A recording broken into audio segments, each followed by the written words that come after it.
Я мама уезжаю, а уже едем как завод, потому что это там векна.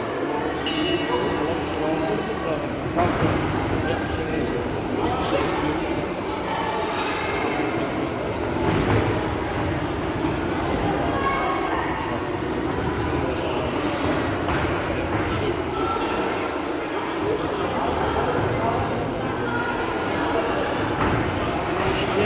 şike aslanım. Şike.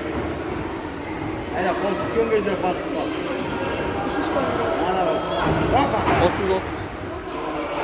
Gönlü atlar sonra geçecekler.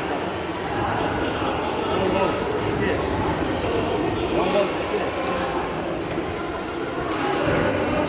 Ali'nin tatlı. Hoppa. Tak sonra bunu böyle önüne sallayın. Geçince ağzına. Şucu, böyle kuruş şucu yap. Yap. Geçin görsün, bak kovboy.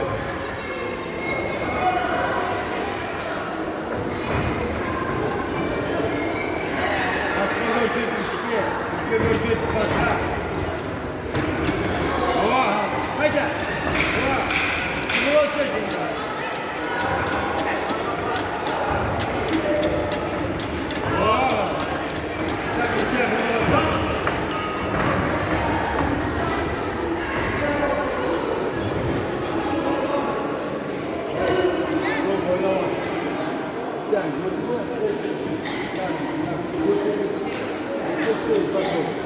Ötesi,